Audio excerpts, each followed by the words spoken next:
Barangay LS 97.1 Forever. Mga kwento ng pag-ibig, kwento ng pag-asa at mga kwento ng buhay dito sa Barangay Love Stories. Love Stories.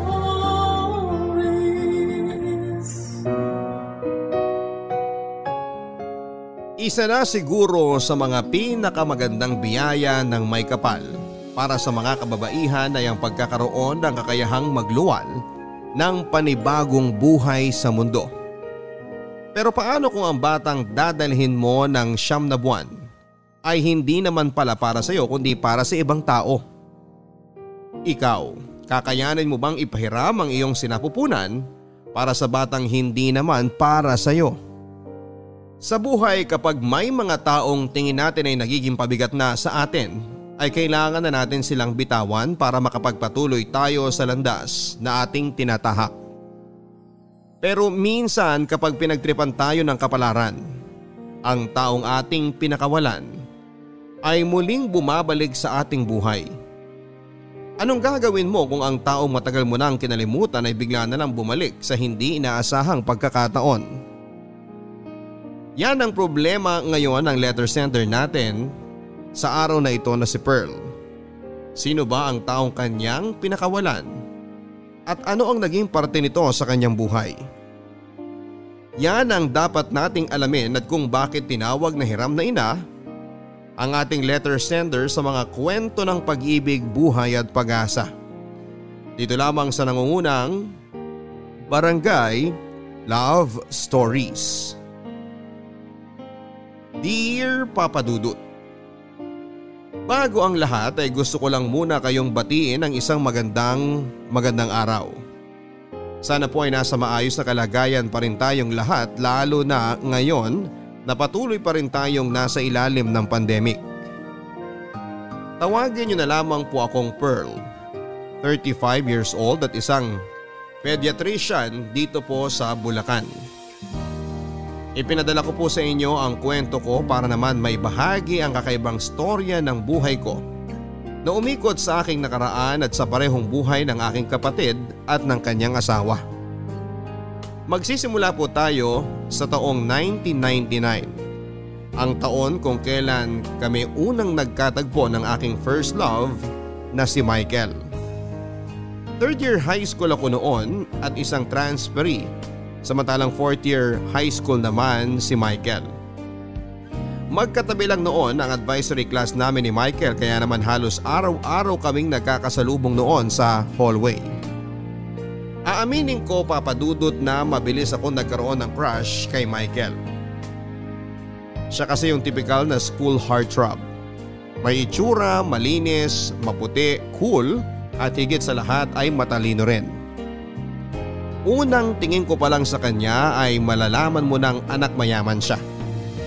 Siya yung tipo ng estudyante na kapag naglalakad siya kasama ng mga kaibigan ay siya ang nasa gitna at sinusundan. Siya ang bida, siya ang leading man. Sa mga kabataang artista ngayon ay mayahalin tulad ko siya kay JD Dumagoso sa GMA. Sa katunayan ay medyo may pagkakahawig din sila ng konti. Papadudot, patapos na noon ang school year nang magsimulang ipakita sa akin ni Michael na natitipuhan din pala niya ako. Naging sentro kami noon ng panunukso at panunudyo, lalo na't pareho rin namang kaming kinikilig tuwing pinapares kaming dalawa ng mga kaklase namin. Hindi nagtagal ay sineryoso na ni Michael ang mga biruan at sinimulan na niya akong ligawan. Papadudot, masyado pa noon akong bata para pumasok sa relasyon. Wala pa akong alam sa mga pag-ibig na yan kaya hindi ko siya noon sinagot. Pero matyaga si Michael. Patuloy pa rin niya akong niligawan hanggang sa napa-oo niya ako.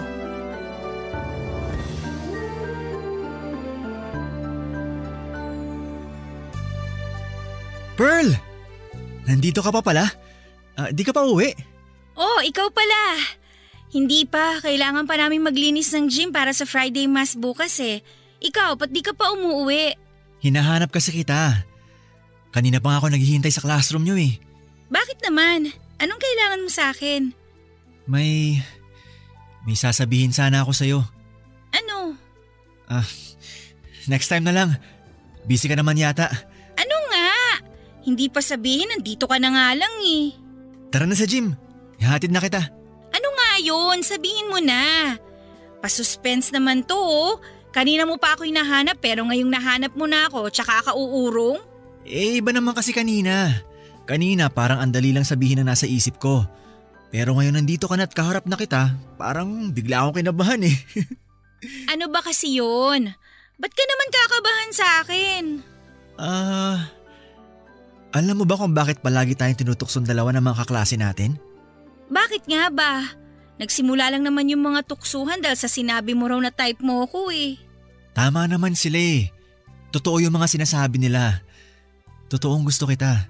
Ako? Gusto mo ako? Patawa ka naman. Paano mo naman ako nagustuhan wala nga akong ibubuga kumpara sa mga seniors na nagkakagusto sa'yo. Sa ikaw ang gusto ko eh. Ano magagawa nila? Ikaw ang gusto ng puso ko. Ikaw ang gustong tingnan ng mga mata ko. Kamay mo ang gustong hawakan ng kamay ko. Ikaw ang gusto kong makausap. Ikaw ang gusto kong makasama. Ikaw ang gusto kong maging girlfriend. Michael, seryoso ba to? Gusto mo talaga akong maging girlfriend? Oo sana, kung papayag ka. Pero… pero kasi… Pero hindi mo ako gusto? Hindi naman sa ganun. Pero… hindi ko alam. Para kasing nakakatakot magka-boyfriend eh. Natatakot ka? Bakit naman? Virgin pa ako. Girlfriend lang naman ang hanap ko. Bakit naman napunta na dyan ang utak mo? Ikaw ha? Basta, ayoko mabuntis ng maaga no. Plano ko pa magdoktor. Hindi naman natin kailangan umabot sa puntong yun kung hindi ka pa ready. Dapat lang, masyado pa tayong bata. Ang gusto ko lang naman, maging girlfriend kita. Gusto ko, ako maghahatid sa'yo pa uwi. Gusto ko ikaw katabi ko tuwing recess or lunch break. Gusto ko, tawagin mo akong mahal. Basta, wala munang ganun ha. Pangako ko yan sa'yo. Hindi naman kita pipilitin kung ayaw mo eh. Sige. Anong sige? Pumapahig ka na ba na maging boyfriend ako? Oo. Pero, paano bang gagawin? Wala namang kailangan gawin. Pero simula ngayong araw na to, akin ka na at sa'yo na ako. Tapos, mahal na ang tawagan natin para mas sweet. Ganun ba? First time mo lang bang magka-boyfriend? Oo, halata ba? Kitang-kita ko ang takot sa mukha mo eh. Para ka namang nakakita ng hold-upper. Baka sabihin nila, tinatakot kita ha? Hindi naman. Gusto rin naman kita eh. Nung una pa lang kitang nakita, crush na talaga kita eh. Nakakailang girlfriend ka na ba? Mukhang sanay ka na sa panliligaw ah. Pang-ilan na ba ako? Pangatlo? 3? Halos magkaedad lang tayo, nakatatlo ka na? Yoko na, maghiwalay na tayo! Lo, ito naman di na mabiro. Pangalawa ka pa lang. Mahal, antayin mo ko! Si Michael ang may tuturing kong high school sweetheart ko, Papa Dudut. Ang relasyon naming nagsimula sa puppy love ay tumagal at mas tumibay pa hanggang sa pareho kaming makapagtapos ng high school. Sa pagtungtong namin ng college ay doon nasubok ang tatag ng relasyon namin ni Michael. Sa Manila siya nag-aral ng communication art samantalang ako naman ay mas piniling sa Baguio kumuha ng medicine. Doon po kasi nagtapos ang nanay ko na isa na ngayong cardiologist at gusto kong sundan ang mga yapak niya.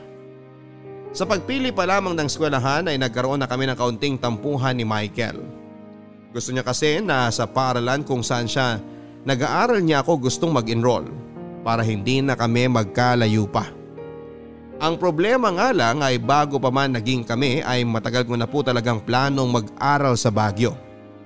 Bata pa lamang kasi ako ay palagi ko nang naririnig sa nanay ko kung papaanong ang college life niya ang isa sa mga pinaka-exciting and unforgettable moments sa buhay niya. At gusto ko ring maranasan yon. Isa pa ay marami na siyang koneksyon sa Baguio. At palagi pa niya akong ibinibida sa mga kakilala niyang doktor na ang ilan ay professor na rin sa Baguio. Nagtampo man noong una.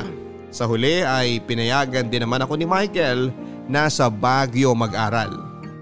Naging madali ang unang 2 taon ng buhay ko sa kolehiyo. Nagkaroon ako ng mga bagong kaibigan at kakilala.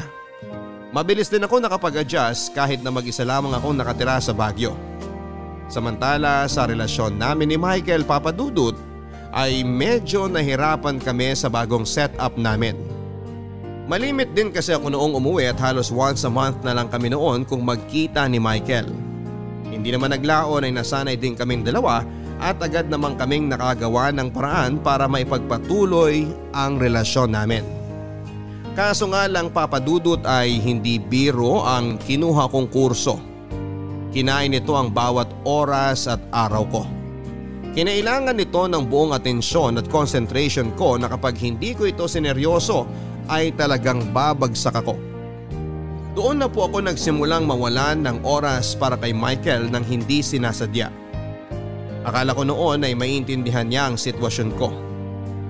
Pero hindi ko inakalang eto na pala ang pagmumula ng mga hindi namin pagkakaintindihan.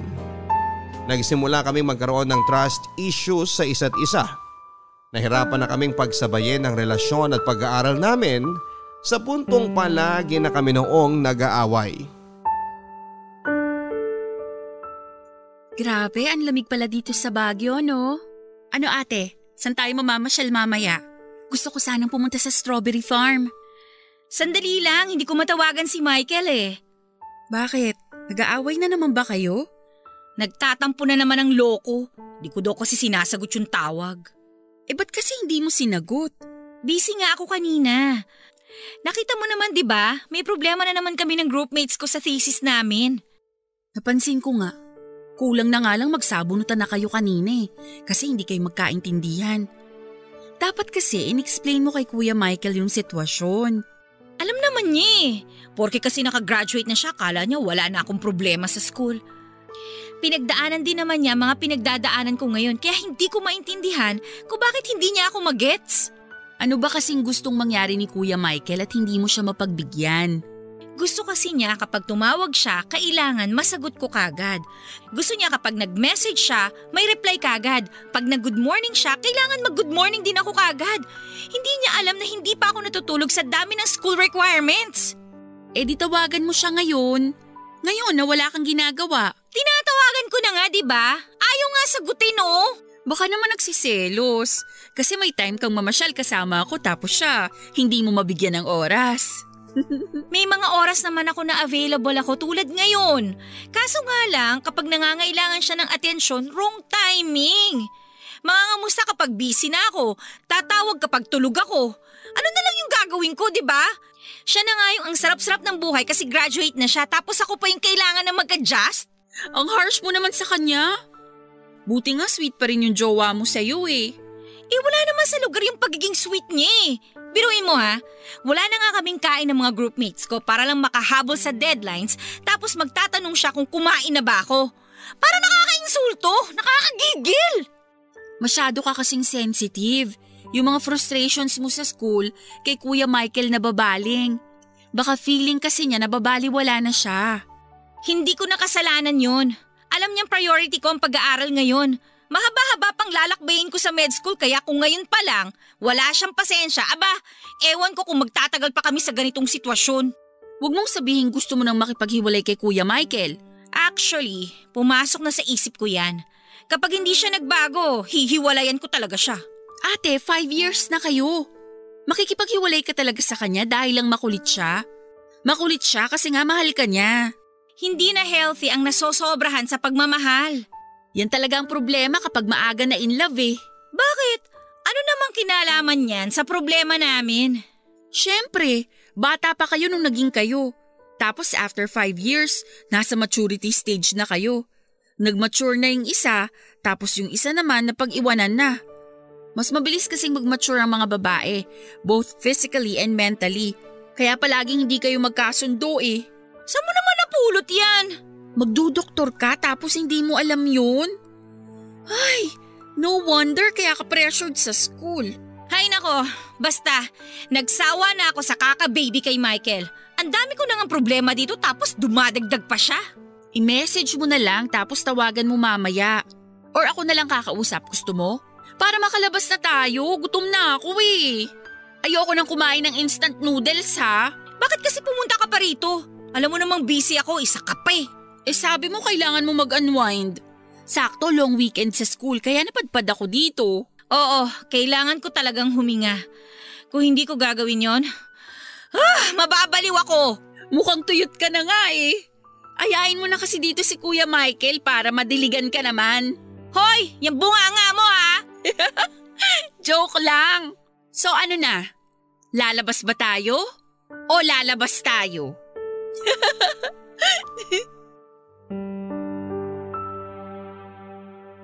Papadudot, maliban sa pagiging kapatid ay parang best friend na rin ang turing ko kay Patricia. Mas matanda ako ng 2 taon kesa sa kanya pero sa aming dalawa ay mas malawak ang pangunawa niya. Kaya naman siya ang palagi kong takbuhan tuwing nagkakaroon ako ng problema. Siya ang pinupuntahan ko kapag nangangailangan ako ng advice o kapag hirap akong makagawa ng desisyon sa buhay. Ibang-iba kasi ang ugali niya kesa sa akin, Papadudot. Open-minded siyang tao at marunong siyang bumasa ng sitwasyon.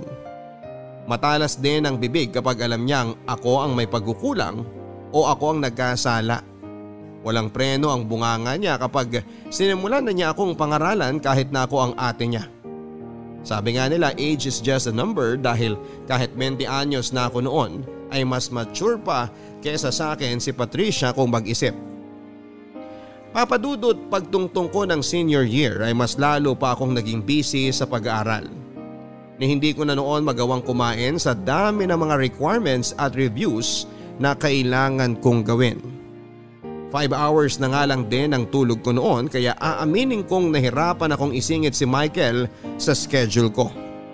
Pressured na ako noon sa school requirements, pressured din ako sa relasyon ko. Muntik na nga akong sumabog noon, Papadudot, dahil hindi ko na alam ang gagawin ko. 3 buwan na rin akong hindi nakakauwi sa bahay noon. Kaya naiintindihan ko rin naman siya kung bakit naghahanap siya ng kaunting atensyon mula sa akin. Dahil kulang ang ibinibigay kong effort sa relasyon namin ni Michael ay siya na mismo ang pumuno ng kakulangang yon. Kasagsagan noon ng final exam namin, Papadudot, nang bigla akong isurpresa ni Michael. Lumuwas siya ng Maynila para siya na mismo ang makipagkita sa akin sa Baguio dahil nami-miss na raw niya ako. Ang naging problema nga lang, Papadudot, ay wrong timing lang talaga ang pagdating ni Michael dahil ng mga panahong yon ay mas priority ko ang pagre-review. Hindi ko siya nabigyan ng oras at hindi ko naibigay ang atensyong gusto niyang makuha. Dahil dito ay nagkaroon kami ng matinding awayan. Gawa na rin siguro ng halo-halong emosyon ay sumabog na ako, Papadudot. At isang desisyon ang nagawa kong nagpabago sa parehong buhay namin ni Michael. Papadudot, nakipaghiwalay po ako kay Michael. Punong-puno na po ako noon sa mga reklamo niya na parang batang hindi mabigyan ng candy ng kanyang nanay. Alam naman po nating lahat na ang mga huling taon ng kolehiyo ang isa sa mga pinakakritikal na panahon sa pag-aaral, kaya nawala na po ako ng choice kundi tapusin na lamang ang mahigit 5 taong relasyon naming dalawa. Wala talagang lugar ang pag-ibig noon para sa akin dahil priority ko ang studies ko. Nag-decide akong tapusin ang relasyon namin ni Michael dahil sa halip na maging inspirasyon ay naging pabigat na lamang ito sa pag-aaral ko. Pareho kaming ma-pride ni Michael at hindi niya pinaglaban ang relasyon namin at ako naman ay pinanindigan ko ang naging desisyon ko. Bumalik siya sa Maynila na broken hearted, alam kong nasaktan siya sa ginawa ko. At maging ako naman noon ay nalungkot din noong hiwalayan ko siya. Pero katulad nga ng sinabi ko ay wala pang lugar ang emosyon na yon sa isip ko dahil sobra pa akong tutok sa pag-aaral noon. Ni hindi ko nga po agad nalaman na lumipad na pala papunta ng Australia si Michael. Weeks pagkatapos ng breakup namin para doon daw mag-move on ayon kay Patricia. Doon kasi nakatira ang nanay niya at ang pangalawang pamilya nito at mabuti na rin yon, Papa Dudut, para naman pareho kaming makapag-focus sa sarili naming buhay. Sa pagkawala ng problema ko sa pag-ibig, Papa Dudut, ay tinuong ko ang buong atensyon ko sa pag-aaral. Natapos ko ang bachelor's degree at mabilis na nakapag-apply sa med school kung saan ay inabot ako ng panibagong 4 na taon bago ako naging intern sa isang ospital na 1 pang taon. Sa awa ng Diyos ay nakapasa naman ako sa licensure examination at matapos makuha ang lisensya ay nagpahinga na muna ako ng 1 taon bago ako nagsimula ng residency training para sa pediatrics na inabot naman ng 3 taon. Matapos ang residency ko ay nag-training muli ako ng 3 taon pa para naman sa fellowship. Papa Dudut, umabot po ng 16 years ang ginawa kong pag-aaral para lamang maging ganap na doktor. Hindi pa kasama rito ang elementary at high school. Sa 16 na taon na yon ay hindi sinasadyang nahiwalay ako sa pamilya ko. Inaamin ko na marami akong nakaligtaan sa buhay ng mga kaibigan at kamag-anak ko. Niwala na nga noong balita kay Michael na 3 years ago ay bumalik na pala ng Pilipinas, maging si Patricia na may boyfriend na pala for 5 years. Para akong bumaba sa bundok at ngayon lang nakapag-update sa mga buhay-buhay ng mga taong malalapit sa akin. Pero ang hindi ko inaasahan sa lahat ay nang biglang ipakilala sa akin ni Patricia ang kanyang boyfriend na matagal na niyang tinatago sa akin. Ay, sa wakas nandito na yung doktora. Sorry, kagagaling ko lang sa ospital. Nag-rounds pa kasi ako eh. Okay lang. Kade-deliver lang din naman ng mga pagkain. Hindi kayo nagluto? Aba, sinong magluluto? Ikaw? Busy din naman ako sa work ko, no? Eh bakit may handaan? Anong okasyon? Of course! Kailangan nating i-celebrate na sa wakas. Matatapos na rin ang fellowship mo. Wow, bongga naman! Ano nga uli yung subspecialty mo? Pediatric Oncology. Congrats kung ano man yon. Baliw! Ako nagda-diagnose at gumagamot sa mga batang may cancer. Wow! What a very noble job! Luka-luka! Kain na nga tayo. Kanina pa kumakalam tong sikmura ko. Ate, may ipapakilala sana ako sa'yo. Ha? Sino? Pero i-promise mo sa akin na huwag kang mabibigla, ha? Bakit naman ako mabibigla? Si Ding Dong Dantes ba yan? Basta i-promise mo sa akin. Okay. Sino bang ipapakilala mo? Han? Halika na rito! Hi, Pearl. Michael? Anong ginagawa mo rito? Anong nangyayari, Patricia? Hindi ko maintindihan. Ate, di ba nabanggit ko sa iyo noon na may boyfriend na ako? Oh, na ayaw mo ipakilala sa akin. Teka, Oo. Si Michael ang boyfriend ko. What? Ate, mag-e-explain ako. Sige, makikinig ako. Noong naghiwalay kayo ni Michael, hindi ba lumipad siya sa Australia? Galit siya sa'yo noon pero concerned pa rin siya sa'yo kasi alam mo naman na biglaan yung paghihiwalay niyo, di ba? Ako ang naging source niya ng mga updates tungkol sa'yo. Nagkaroon kami ng communication habang nasa ibang bansa siya. Then, nagpatuloy na lang yung communication namin yon. Eventually, after 5 years, nanligaw siya sa akin. Ate, hindi ko naman sinasadya na magkaroon ng feelings kay Michael eh. Pero wala na akong nagawa. Na-in love na ako eh. Kailan? Kailan naging kayo? 5 years after nung breakup niyo. Ate, huwag ka sanang magalit. So, 10 years? 10 years na kayong magkarelasyon nang hindi ko alam? Paano nangyari yun? Ate, maraming nangyari noon habang busy ka sa pag-aaral.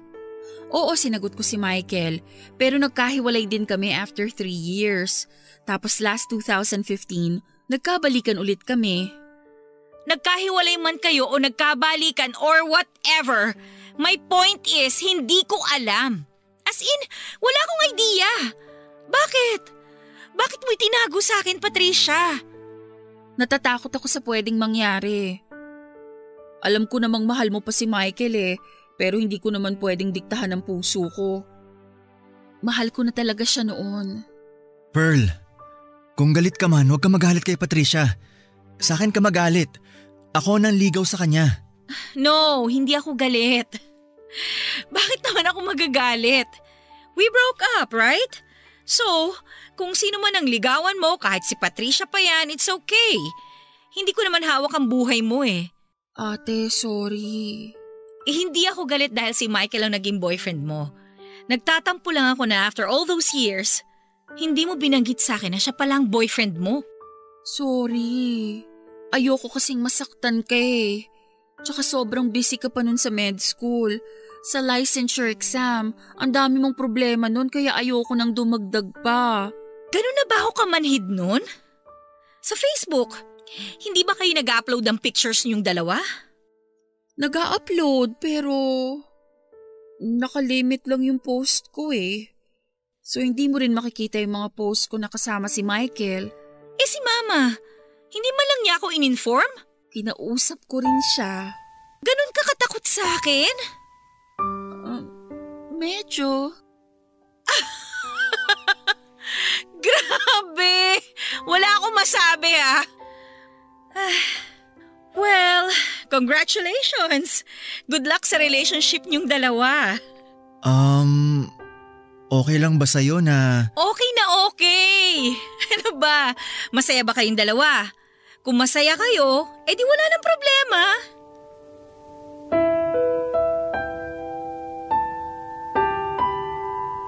Papadudot, sa totoo lang ay sobrang awkward ng muling pagkikita namin ni Michael.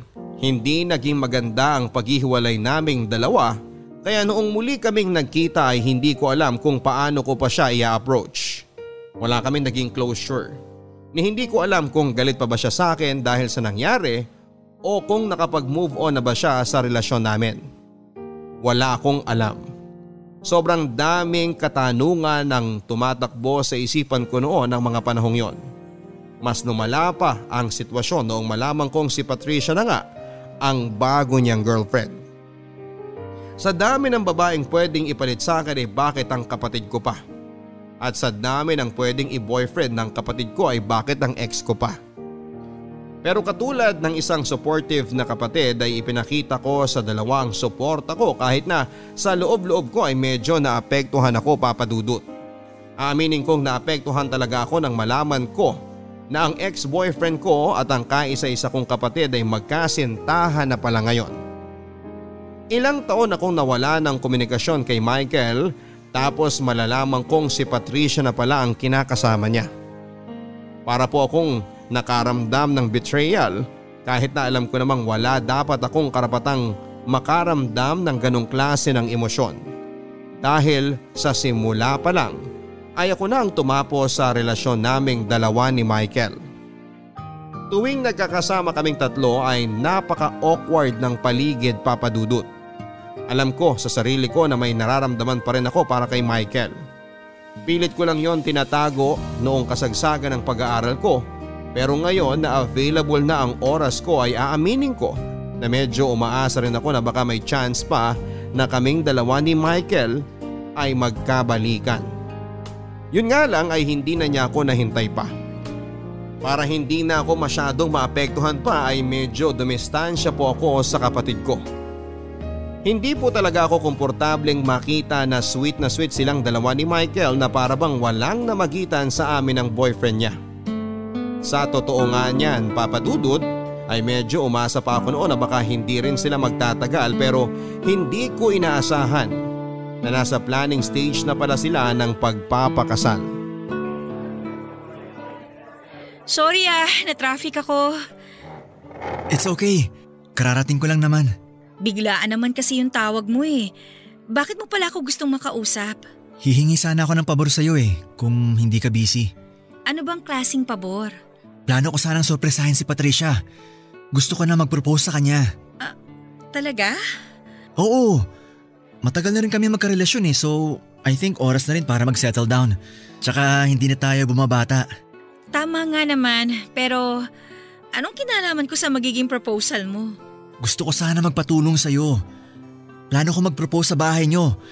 Actually, may mga nakausap na ako na mag-aayos sa bahay for that day. Simple setup lang naman para makapag-celebrate na rin tayo after the proposal.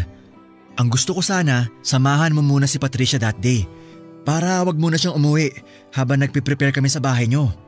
Yun lang ba? Oo naman, pwede ko namang gawin yun. Madali lang naman pala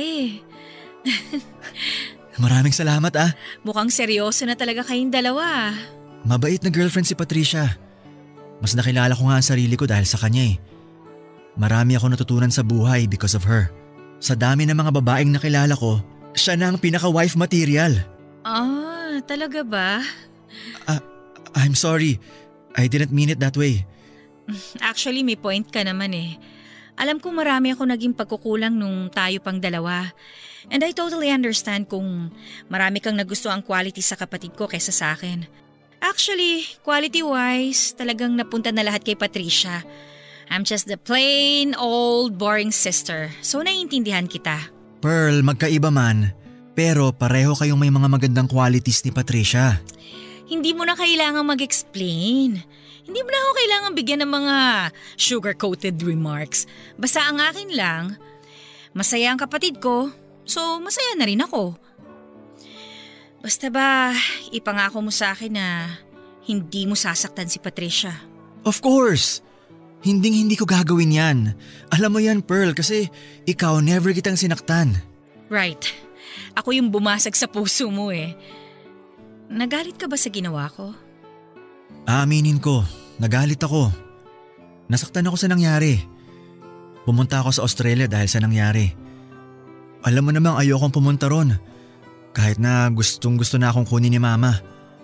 I stayed because of you. Tapos, iniwan mo lang ako. I'm sorry.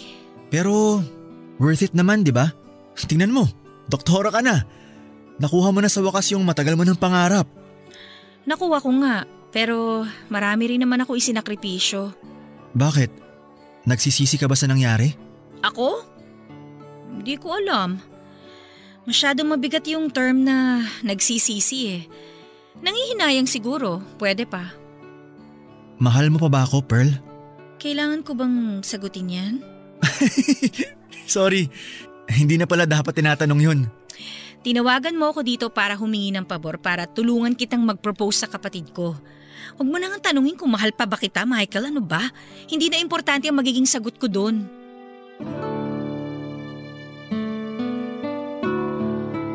Sa tulong ko, Papa Dudut, ay naging successful ang surprise proposal ni Michael kay Patricia. Magsisinungaling ako kung sasabihin kong hindi ako nakaramdam ng inggit nang makitang masaya na sa isa't isang dalawa. Pumasok din sa isipan ko ang tanong na kung hindi ko kaya hiniwalayan si Michael noon ay sa ganito rin kaya kami hahantong. Sa isang proposal kung saan ay tatanungin din ako ni Michael kung gusto ko ba siyang pakasalan at sasagot naman ako ng oo. Kung nangyari yon ay sigurado ako na ang saya-saya ko ngayon. Siguro ako ngayon ang engaged, kaso hindi. Nandoon ako ng panahong yon sa gilid nakahawak ng cellphone upang kunan ng video ang memorable moment nilang dalawa habang lihim na naiinggit sa pagmamahalan ng kapatid ko at ng ex-boyfriend ko. Papa Dudut, maituturing na ba akong masamang tao kung lihim kong hinihiling na sana ay hindi mag-yes ang kapatid ko? Siguro nga dahil pinagkakaitang ko sila ng kasiyahan. Sa sumunod na taon ay nagpakasal na sina Michael at Patricia. Sobrang bongga ng kasal, Papa Dudut, na sa tingin ko ay aabot ng mahigit 1.5 million ang nagastos nila. May kaya kasi ang pamilya ni Michael. Sa Australia nakatira ang nanay niya samantalang may sarili namang negosyo ang tatay niya. Bukod dito ay nagtatrabaho bilang marketing associate si Michael samantalang accountant naman si Patricia. Kaya hindi nakapagtataka kung bakit kaya nilang umupa ng 3 floor ng hotel para sa kasal nila at magkaroon ng malaking reception. Siyempre papadudot ako ang tumayong maid of honor ni Patricia. Ayos lang naman sa akin yon dahil nang panahong yon ay medyo tanggap ko na hindi para sa akin si Michael. Kung ano man ang nararamdaman ko sa kanya ay pilit ko na lang itong ibinaon sa limot dahil hindi na para sa akin ang puso niya, kundi pagmamay-ari na ito ng kapatid kong si Patricia. Pagkatapos ng kanilang kasal at 3 weeks na honeymoon sa Italy ay bumukod na sa amin ang bagong kasal. Pareho pa rin kasi kami noong nakatira ni Patricia sa bahay ng magulang namin, kaya nakahinga ako nang lumipat na sila ng tirahan. Kahit doktora na ako noon, Papa Dudut, ay hindi pa ako stable noon kaya huwag niyo akong sisihin kung bakit sa nanay ko pa nakatira. Dahil kalahati ng taon ko ay ginugol ko sa pag-aaral. Anyway, pagkatapos ng 2 taon kung saan ay inaasahan ng magkakaroon ng panganay na anak sina Michael at Patricia, ay isang masamang balita ang natanggap namin mula sa kanila. Hirap palang magbuntis si Patricia. Papadudot bilang kapatid ay trabaho ko ang i-comfort si Patricia sa pinagdadaanan niyang problema. Siguro ay oras na rin para ako naman ang maging sandalan niya na ngayon ko lang na-realize ay hindi niya malimit na ginagawa. Doon ko lang napagtanto, Papadudot, na hindi ako ang takbuhan ni Patricia kapag may problema siya, at napansin ko rin na hindi siya gaanong nagsishare masyado sa akin ng problema. Hindi katulad ko na open book ako kay Patricia. Alam niya lahat ng sikreto ko, lahat ng baho ko. Hindi ko alam kung dahil ba masyado akong marupok at dependent. Samantalang independent naman si Patricia at kayang tumayo sa sariling paa ng mag-isa. Matagal na raw nilang alam na mag-asawa ang kondisyon ni Patricia, pero ngayon lang nila ito ipinaalam sa mga malalapit nilang kamag-anak. Nung una ay plano sana nilang mag-ampon ng bata, pero ayon kay Michael ay gusto raw niyang magkaroon ng anak na nanggagaling mismo sa kanilang dugo. Kaya naman sinubukan pa rin nilang bumuo ng anak sa pag-asang makakatanggap sila ng milagro. Pero maila pa rin ang kapalaran sa kanila. Isa sa mga naisip nilang solusyon para magkaroon ng anak ay ang surrogacy, kung saan ay kukuha sila ng isang surrogate mother na magdadala ng kanilang anak. Papadudot, mahal ang bayad ng isang surrogate mother at maliban dito ay mahal din ang procedure. Milyon ang kailangan nilang bayaran para sa compensation, healthcare cost at pati na rin sa mga legal fees. Hindi pa dito kabilang ang ilang pang gastusin na kakailanganin ng surrogate mother.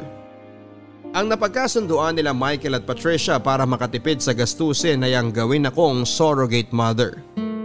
Opo, Papadudot. Sa dami ng pwedeng maging surrogate mother ay ako ang napili nilang kumarga ng kanilang magiging anak.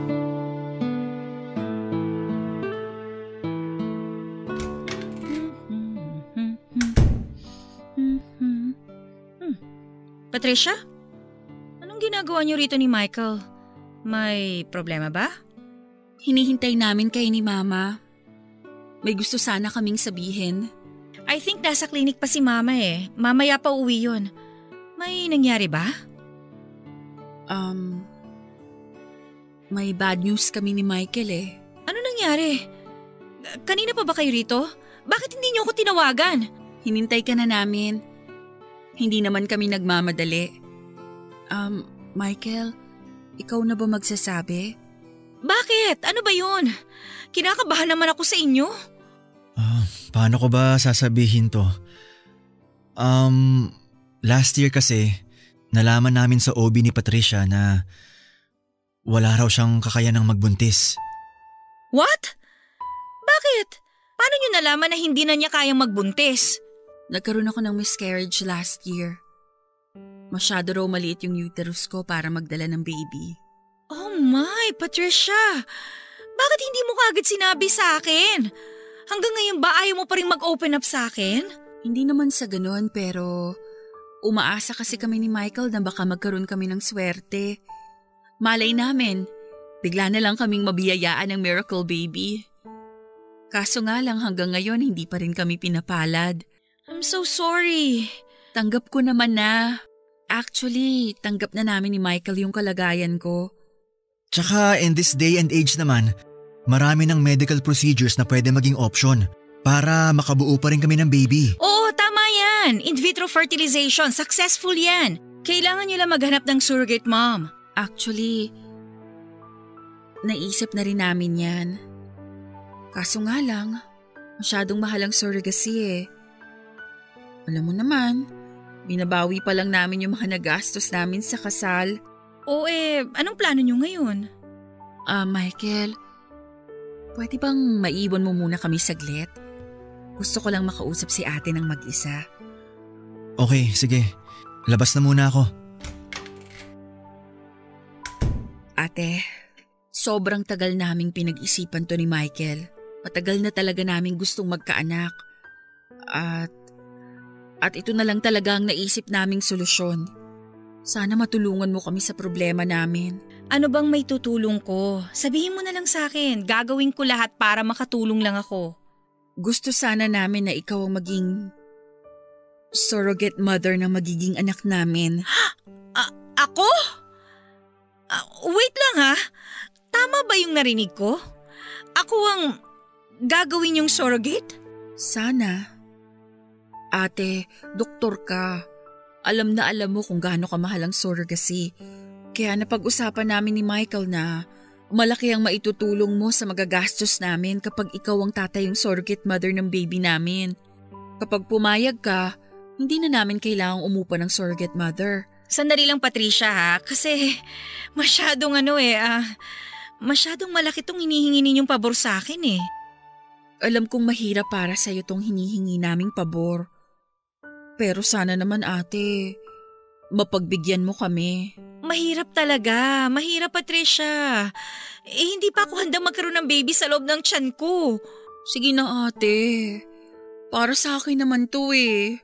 Huwag ka namang maging selfish. Selfish? Kapag ba tumanggi ako sa gusto ninyo, magiging selfish na ako? Bakit? Wala na ba akong karapatang magdesisyon para sa sarili kong katawan? Sana naman naisip mo rin ako. Ako na walang kakayahang magkaanak ate. Sorry talaga pero… Huwag mo nang ituloy ang sasabihin mo. Gets ko na. Patricia, sandali lang naman. Bakit pa nga ba ako humingi ng tulong sa'yo? Alam ko naman sa simula pa lang ganito ang mangyayari. Ano bang ibig sabihin yan? Patricia, sandali lang! Ate, tuwing nangangailangan ka ng tulong, ako ang lagi mong tinatakbuhan. Nandyan ako palagi kapag hindi mo alam ang ginagawa mo. Ngayong ako naman ang nangangailangan ng tulong, hindi mo ako matutulungan? Tapos nagtataka ka kung bakit nagtatago ako ng sikreto sa'yo? Ngayon alam mo na ang sagot. Patricia!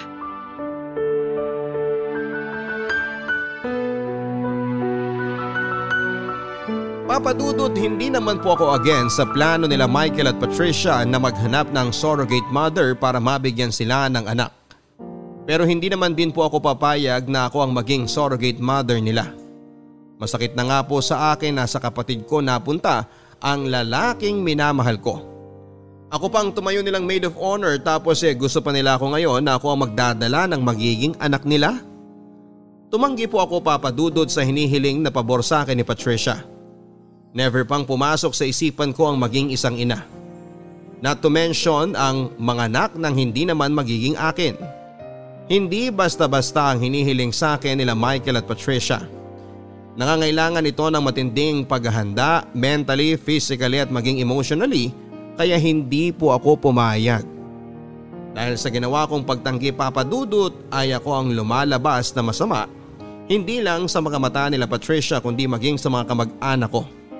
Para bang ako ang naging kontrabida sa buhay nila dahil ako ang naging dahilan kung bakit hindi nila makuha ang kaligayahang kanilang inaasam. At dahil sa nangyari ay nagkaroon ng lamat ang relasyon namin ni Patricia. Ilang buwan din kaming hindi nag-usap.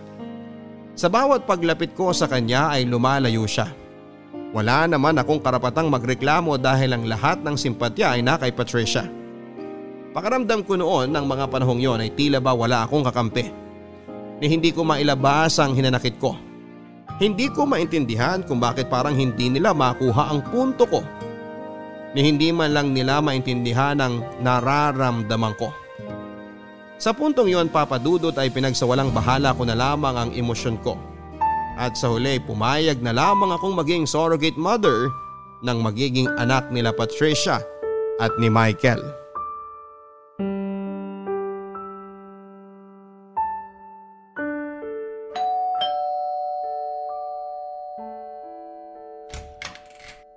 Oh, Pearl! Naparito ka. Nandiyan ba si Patricia? Gusto ko sana siyang kausapin. Sige. Nasa loob siya. Pasok ka. Galit pa ba siya sa akin? Hindi ko naman masasabing galit siya. Pero may konting tampo siguro. Ganun ba? Pearl, kung hindi mo talaga kaya, okay lang kahit tumanggi ka. Hindi mo naman trabaho na bigyan kami ng anak eh. No pressure. Naiintindihan ko naman si Patricia eh. Tama nga naman siya. Sa buong buhay namin, si Patricia ang laging tagasalo sa mga problemang hirap akong solusyonan. Sa kanya ako lagi kumakapit kapag hindi ko na kayang lumaban. Ngayon na nga lang siya hihingi ng tulong sa akin tapos hindi ko pa siya mapapagbigyan. Hindi rin naman kasi madali yung hinihingi namin sa'yo eh. Kaya naiintindihan ko nararamdaman mo. Alam mo, nagbago ka na talaga. Bakit mo naman nasabi? May empathy ka na kasi sa ibang tao samantalang nung boyfriend pa kita, ni hindi mo man lang ako naintindihan nun. Lahat naman tayo nagbabago eh. Inabot nga lang ako ng taon para makarating sa ganitong maturity. Sandali lang. Tatawagin ko si Patricia. Han? Andito si Pearl. Patricia? Oh, ba't nandito ka? Anong ginagawa mo rito? Pumunta ako rito para sabihing pumapayag na ako. Talaga? Oo. Pumapayag na ako maging surrogate mother ng magiging anak nyo. Ate, salamat! Habang buhay kong tatanawin na utang na loob to sa'yo. Hindi mo alam kung gaano mo ako pinasaya ngayon. Para saan ba't naging magkapatid tayo kung hindi naman kita matutulungan sa problema mo, di ba? Pwede ko bang tanungin kung anong nagpabago ng isip mo? Alam mo, narealize ko na sa buong buhay ko, ikaw palagi ang katulong ko sa mga problema ko. Ikaw yung naging ate ko kahit na ako naman ang panganay sa ating dalawa. Narealize ko na kapag nangangailangan ako, nandiyan ka palagi tsaka handang tumulong. I'm just returning the favor. Ngayon, ikaw naman ang nangangailangan. Siguro dapat rin na gampanan ko yung pagiging ate ko sa'yo. Kung kaya ko namang ibigay yung pangangailangan mo, bakit ko naman ipagdadamot? Salamat talaga, ate! Pasensya na rin pala sa mga nasabi ko nung nakaraan. Medyo na-disappoint lang kasi ako that time, kaya nakabitaw ako ng salitang medyo masakit. Magiging selfish talaga ako kapag pinagkaitang kita ng anak, knowing na kaya ko namang i-provide sa'yo yun.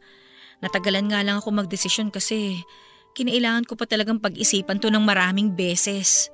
Naiintindihan naman kita, ate. Basta, kailangan ko na matinding counseling after ha. Alam mo namang madali akong ma-attach sa mga bagay-bagay at weakness ko talaga yung mag-move on. Oo, ate, kami nang bahala dyan. Required din naman sa atin na dumaan ng counseling para sa emotional at mental state ng both parents at ng surrogate mother. Ay, good luck sa atin. May naisip na ba kayong pangalan sa baby kung sakali? Meron na. Asher, na ibig sabihin sa Hebrew, blessing. Talaga? Sa lalaki. Paano naman kung babae? May naisip na rin kami pag babae. Papangalanan namin siyang Aya, na miracle naman if translated in Arabic. Nag-research talaga kayo ha? Oo, sobrang tagal na talaga naming pangarap ni Michael na magkaanak eh. At sa wakas, maaabot na rin namin yon dahil sa'yo. Maraming salamat, ate.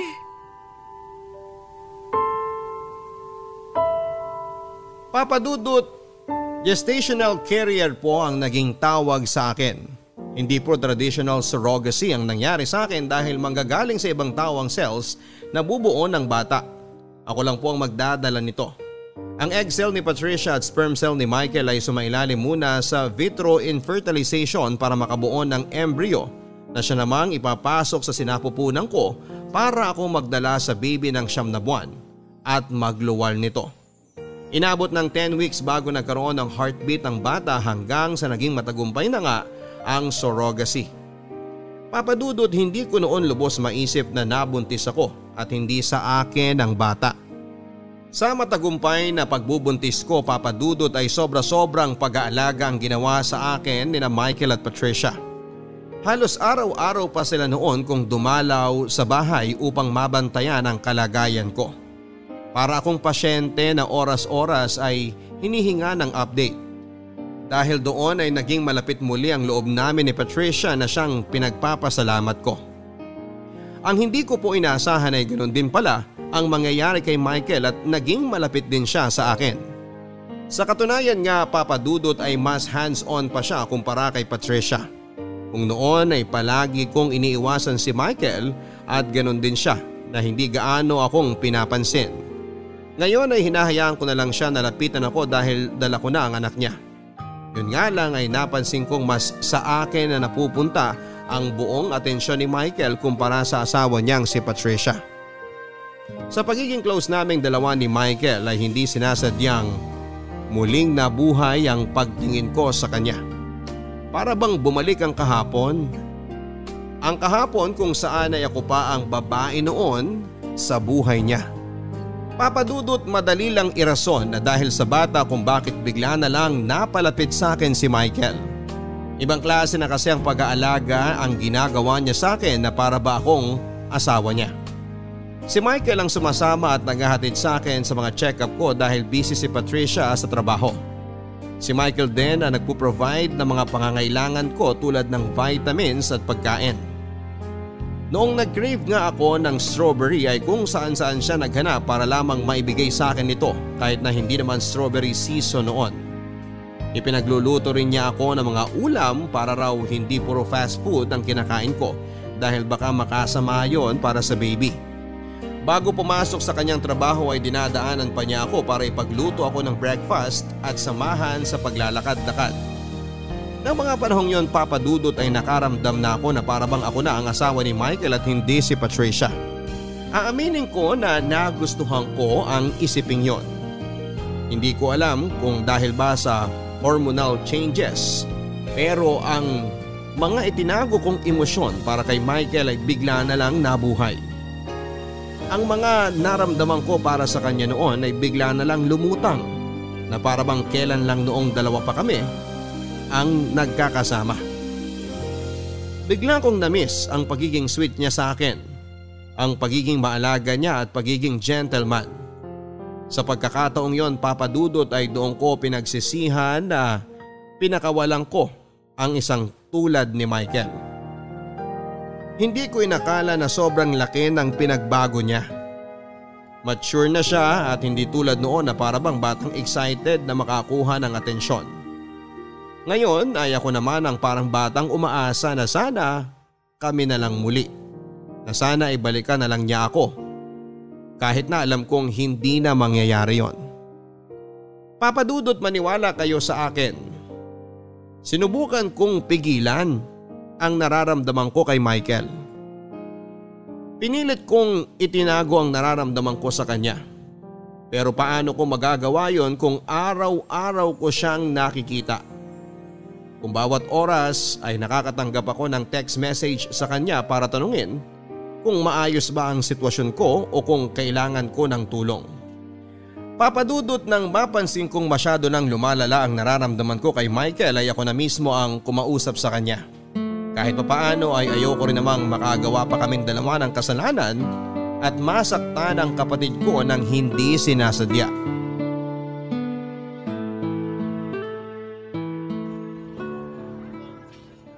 Ma, maglalakad-lakad lang ako sa labas ha.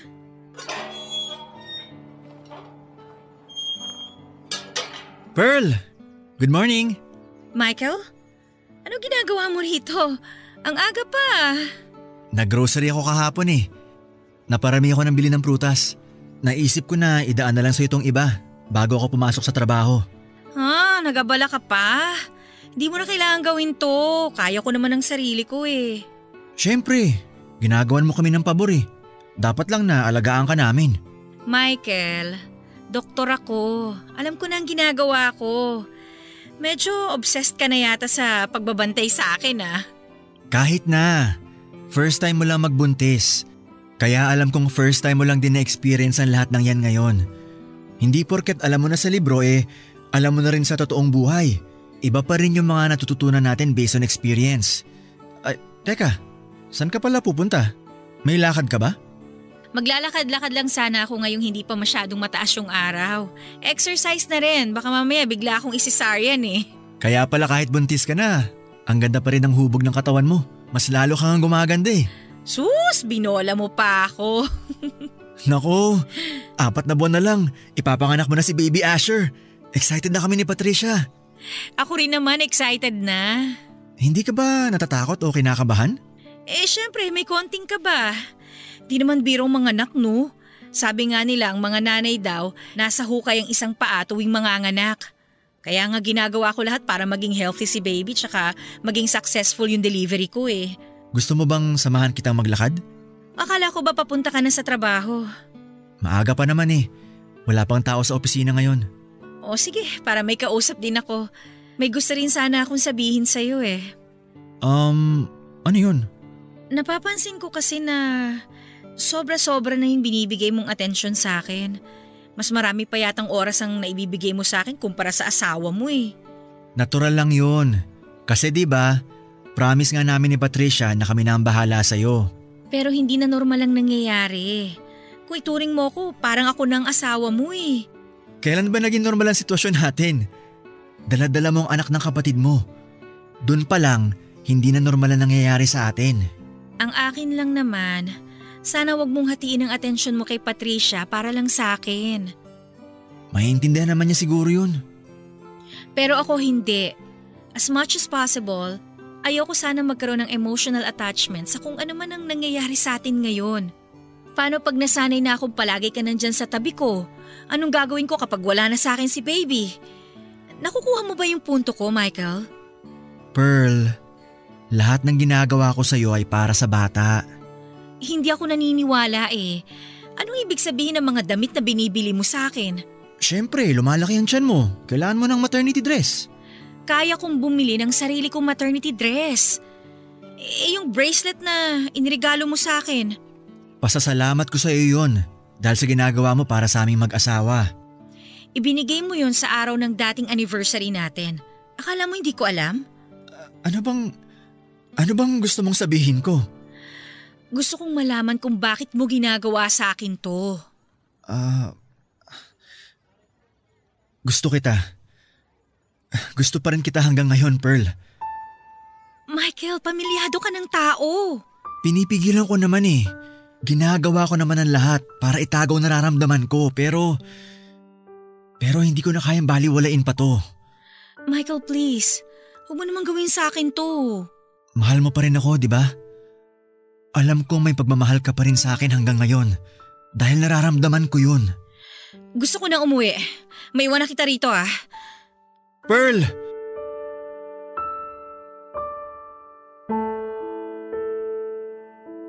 Pero matapos ang mga revelasyong narinig ko mula kay Michael, ay doon ko na-realize na hindi na maganda itong mga nangyayari. May gusto pa rin ako kay Michael at ganon din siya na may gusto pa rin pala sa akin. Ang problema ay kasal na siya sa kapatid ko at higit sa lahat ay ako ang may dala sa anak nila. Sobrang gulo ng buhay namin ng mga panahong yon, Papa Dudut. Buntis ako at hindi ko rin makontrol ang mga lumalabas na emosyon ko noon. Hirap man ay pinilit kong maging profesional. Pinaghiwalay ko ang trabaho ko bilang surrogate mother at ang emosyong nararamdaman ko para kay Michael. Mabilis na lumipas ang 9 na buwan at matagumpay kong naipanganak ang panganay na anak nila Michael at Patricia. Papadudot, nang mawala sa akin si Asher ay aaminin kong nagkaroon ako ng attachment issues. Nung una ay hindi ko naman talaga itinuturing na anak si Asher dahil technically ay hindi ko naman talaga siya anak. Pero nang kunin na sa akin ang bata ay para bang nagkaroon ako ng separation anxiety. Kahit na papaano, sa 9 na buwang pinagdaanan namin ni Baby Asher ay na-attach na rin ako sa kanya. Kaya masakit din na mawala siya sa akin. Pero katulad nga ng napag-usapan, At ang mga pinirmahang legal documents ay hindi sa akin si Asher, kaya wala akong karapatan sa bata. At dahil sa nangyari Papa Dudut ay nagpakalayo-layo na muna ako para makapag-move on. Kumuha ako ng sarili kong apartment para makalayo mula sa pamilya ni Michael. Malaking tulong na rin ito sa akin para maalis ko na rin ang muling nabuo na pagmamahal ko para sa asawa ng kapatid ko. Nag-focus na lamang ako sa trabaho at pansamantalang dumistansya mula sa pamilya ko.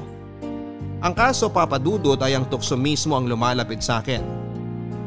Kahit dapat ay wala na kaming koneksyon ni Michael dahil wala na sa akin ang bata ay nakakatanggap pa rin ako ng pangungumusta mula sa kanya. Pilit niya akong hinahabol Papa Dudut at walang kaalam-alam si Patricia sa ginagawa ng kanyang asawa. Nang minsang bisitahin niya ako sa apartment ko ay doon na po ako nakagawa ng kasalanan. Hindi na po ako nakaiwas sa tukso. Nagpaubaya na lamang kami sa digta ng mga puso naming naghiwalay mahigit 1 dekada na ang nakakalipas. Nang gabi pong yon ay may nangyari sa pagitan namin ni Michael.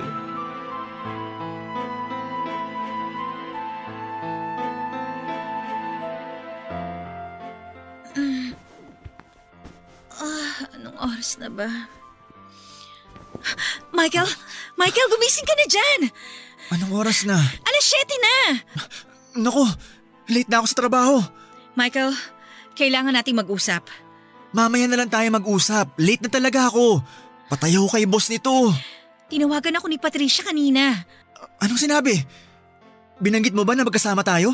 Gusto mo bang patayin tayo ng kapatid ko? Hindi ako hibang para sabihin na nandito ka ngayon sa apartment ko. Bakit siya tumawag? Hinahanap ka niya. Hindi ka ba nagpaalam sa kanya? Ano ka ba naman, Michael? Anong ipapaalam ko sa kanya? Na pupuntahan kita? Sana naman nagrason ka na lang ng iba para hindi siya mag-alala. Sige. Alam ko na ngayon ang gagawin sa susunod. Anong susunod? Wala nang susunod. Itigil na natin to. Mali tong ginagawa natin, Michael eh. Kasalanan tong ginagawa natin. Kasalanan ba natin na sundin ang gusto ng puso natin? Matagal nang tapos yung kwento natin. Simula nung pinakasalan mo si Patricia, pinatid mo na ang koneksyon nating dalawa. Wala na tayong karapatan sa isa't isa. Pero mahal pa rin kita. Kung ganon, bakit mo niligawan si Patricia? Bakit mo siya pinakasalan? Mahal mo ba talaga ang kapatid ko? Mahal ko siya. Mahal ko kayong dalawa. Ano ba namang klaseng sagot yan? Isa lang ang puso mo, hindi ka pwede magmahal ng 2 tao. Si Patricia ang pinili mo, si Patricia na lang ang mahalin mo. Please lang. Pero paano tayo? Walang tayo, Michael. Matagal na tayong tapos. Yung nangyari sa atin kagabi. Kalimutan mo na yon. Isang malaking pagkakamali ang ginawa natin. Pearl. Please, nagmamakaawa ako sa'yo. Huwag mo naman kaming paglaro ang magkapatid. Hindi ko kayo pinaglalaruan. Ano ba sa tingin mo tong ginagawa mo ngayon? Pareho natin ginusto ang nangyari. Alam kong hindi ka lang napipilitan. At pinagsisisihan ko na ang ginawa kong yun. Ayokong saktan si Patricia. Ayokong masaktan ang kapatid ko. Pero may nangyari na. Kaya nga huwag na natin dagdagan pa. Dito mismo, tinatapos ko na ang ugnayan nating dalawa. Parang nangyari na dati to Iiwan mo ulit ako? Aaminin ko, pinagsisisihan ko ang ginawa kong pag-iwan sa'yo noon. Pero kasi iba na ang sitwasyon natin ngayon. Kailangan kong gawin to. Kailangan nating gawin to. Kung gusto mong isalba ang pamilya mo, iwasan na natin ang isa't isa. Ay... I'm sorry. I'm sorry na dinamay pa kita sa kagaguhan ko. Huwag ka na mag-sorry sa akin. Mag-sorry ka sa kapatid ko. Tama ka sa mga sinabi mo. Ay, ano ba tong ginagawa ko? Michael, mangako ka sa akin. Mangako kang hindi na mauulit ang nangyari sa atin. Mahirap. Pero magtiwala ka sa akin. Hindi na mauulit to. Ano na ngayon ang gagawin mo? Hindi ko alam. Wala na akong mukhang maihaharap kay Patricia. Siguro magpapakalayo-layo na lang muna ako. Michael, please, huwag mong lolokohin ang kapatid ko. Nagawa ko lang naman yun dahil may nakaraan tayo eh. Hindi ko magagawang lokohin si Patricia. Magtiwala ka sa akin. Hindi ko magagawang mambabae. Katulad ng sinabi ko sa'yo, mahal ko si Patricia. Siguro, nalito lang ang puso ko simula nung Simula nung naging close ulit tayo dahil kay Baby Asher. May tiwala ako sa iyo, Michael. Alagaan mo ang asawa at anak mo. Kalimutan na natin ang lahat. Ibaon na lang natin sa limot ang nangyari. Tanggapin na lang natin na hindi talaga tayo para sa isa't isa. Papadudot mabilis din naman akong nagising sa katotohanan. Nang mahimasmasan ay agad akong ginupo ng konsensya. Agad akong sinampal ng common sense ko na mali ang ginawa ko. Na mali ang ginagawa namin ni Michael. Pareho kaming nagtaksil sa mismong kapatid ko at sa halip na kampihan ko si Patricia, ayoko pa ang lumapastangan sa kanya. Kahit na kami ni Michael ang naunang nagkarelasyon, si Patricia na ang nagmamay-ari sa puso ni Michael dahil ito ang sinumpaan nilang pareho sa harap ng Diyos. Nagalit ako sa sarili ko, Papadudut, dahil hindi ko nalabanan ang bugso ng damdamin. Siguro ay walang maniniwala kung sasabihin kong hindi ko sinasadya ang mga nangyari. Nadala lamang ako ng emosyon kaya ko po nagawa yon at hanggang ngayon ay pinagsisisihan ko pa rin ang mga nangyari.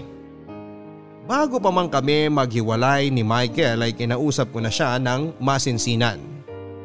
Sinabi ko sa kanya na maling-mali ang ginagawa naming pareho. Kapatid ko si Patricia at ayaw kong masaktan siya. Kaya kung ano man ang nararamdaman namin ni Michael sa isa't isa ay kailangan na naming itapon ang lahat ng yon dahil parte na lamang ito ng nakaraan. Nakiusap ako kay Michael na itigil na ang ginagawa niya.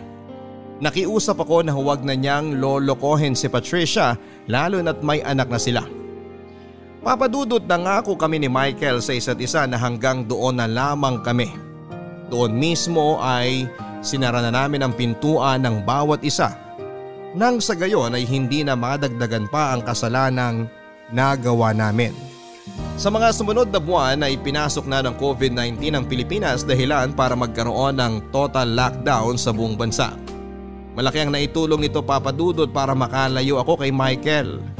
Sa pagdami ng kaso ng virus sa bansa ay ginugol ko ang bawat oras ko sa mga batang tinatamaan ng nasabing sakit. In a way ay eto na rin ang naging rason ko kung bakit unti-unti ring nawala sa puso't isipan ko si Michael, hindi kalaunan.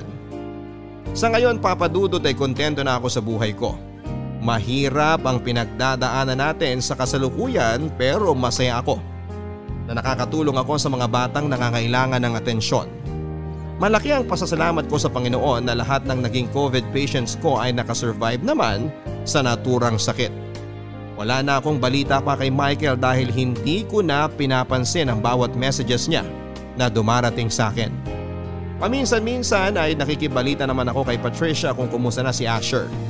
Hanggang ngayon ay wala pang kaalam-alam si Patricia sa mga nangyari sa aming dalawa ni Michael at wala kaming planong ipaalam ito sa kanya. Dadalhin na lang namin ang sekretong yon hanggang sa huli naming hantungan. Ito po ang dahilan kung bakit ako sumulat sa inyo, Papadudot, dahil wala na akong iba pang maaaring mapagkwentuhan ng mga nangyari, kundi ang inyong programa na lamang. May mga ibang pangyayari, pangalan at lugar na nabago at ipinapangako ko sa inyo na hanggang doon na lamang ang naging kwento namin ni Michael. Maraming salamat po sa pagkakataong ito at sana ay merong napulot na aral ang ating mga kabarangay sa kakaibang kwento ng buhay ko. Gagamitin ko rin po ang pagkakataong ito para sabihin sa mga listeners ng Barangay Love Stories na nasa pandemya pa rin tayo at sana ay patuloy pa rin tayo sa pagsunod sa mga safety protocols. At sana rin po ay magpabakuna na tayo para matalo na natin ang sakit na ito. Yan lamang po at maraming salamat. Ang inyong forever kapuso at kabarangay, Pearl. Maraming salamat, Pearl, sa pagbabahagi ng kwento ng iyong buhay, pag-ibig at pag-asa dito sa Barangay Love Stories. Kahit saang anggulo naman natin tignan ay masama talaga ang pakikiapid.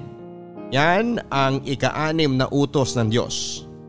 Kaya naman sumasang-ayon ako sa iyong desisyon na humiwalay ka na kay Michael. Mga kabarangay, mahirap talaga kapag puso ang palaging pinapairal. Kailangan kapag gumagawa tayo ng isang desisyon ay gamitin din natin minsan ang utak natin para maiwasan ang dilubyong darating. Kung sakali mang mali pala ang isinisigaw ng puso natin. Tandaan natin na ang pagsisisi ay palaging nasa huli. Hanggang sa muli mga kapuso, ako po si Papa Dudut sa mga kwento ng pag-ibig, buhay at pag-asa. Dito sa Barangay Love Stories number 1. Mga kwento ng pag-ibig, kwento ng pag-asa at mga kwento ng buhay dito sa Barangay Love Stories. Love Stories.